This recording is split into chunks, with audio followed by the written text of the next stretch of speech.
Perkenalkan, nama saya Titin Dartini Setiawati, NPM 23411179 dari kelas manajemen 23D Fakultas Ekonomi dan Bisnis. Di sini saya akan menjelaskan sedikit materi dari pengantar akuntansi, yaitu buku besar.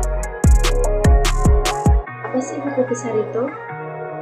Buku besar adalah sebuah catatan akuntansi yang digunakan untuk mencatat transaksi keuangan perusahaan. Ini adalah bagian penting dari sistem akuntansi, yaitu perusahaan yang berisi daftar transaksi seperti penjualan, pembelian, pengeluaran, dan penerimaan uang. Buku besar membantu perusahaan dalam melacak dan menganalisis aktivitas keuangan mereka, serta menyusun laporan keuangan seperti neraca, laporan laba rugi, dan arus kas. Jenis buku besar. Yang pertama, buku besar umum atau General Ledger. Isinya antara lain adalah kas, modal, persediaan hutang, dan juga piutang.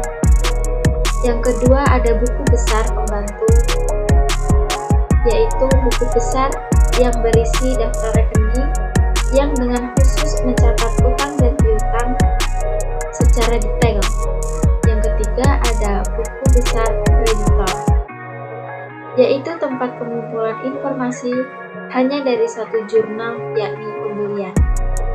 Yang keempat ada buku besar debitor atau debitors ledger, yaitu tempat pengumpulan informasi dari jurnal penjualan saja. Bentuk buku besar, yang pertama ada buku besar T, yaitu buku besar jenis yang digunakan demi keperluan analisis transaksi dan menjelaskan mengenai mekanisme penggunaan akun.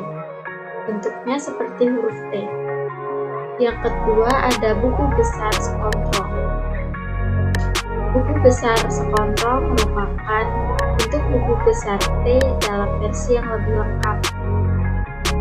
Lalu ada historical entry. Terdapat dua jenis buku besar stapel, yakni buku besar 3 kolom yang mempunyai lajur saldo tunggal dan buku besar yang mempunyai 4 kolom dengan lajur saldo lengkap. Manfaat buku besar yaitu menyeimbangkan berbagai laporan keuangan, memiliki rekam jejak utama laporan keuangan, bisa memberikan petunjuk terhadap aktivitas transaksi yang ganjil atau tidak biasa, dan membantu menunjukkan adanya manipulasi data atau tidak kecurangan dalam pencatatan. Buku besar juga mempunyai kekurangan, yaitu pemrosesan manual. Buku besar tradisional memerlukan pemrosesan manual untuk mencatat transaksi sehingga rentan terhadap kesalahan manusia. Yang kedua, keterbatasan relatif.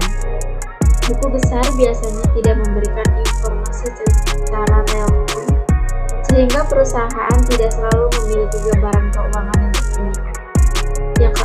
Yang ketiga, resiko kehilangan data. Kehilangan atau kerusakan buku besar fisik dapat menyebabkan kehilangan catatan keuangan yang penting. Adapun kelebihannya yaitu rekam histori yang lengkap. Itu untuk mencatat setiap transaksi secara rinci, yaitu yang membantu dan memahami sejarah keuangan perusahaan. Ada struktur terorganisir, itu memudahkan audit dan menganalisa keuangan. Ada juga pengendalian keuangan, yaitu mengidentifikasi tren dan mengambil keputusan yang lebih baik. Yang terakhir ada basis untuk laporan keuangan. Itu untuk menyusun laporan keuangan seperti neraca dan laporan laba rugi. Itu saja penjelasan dan sedikit materi yang dapat saya sampaikan.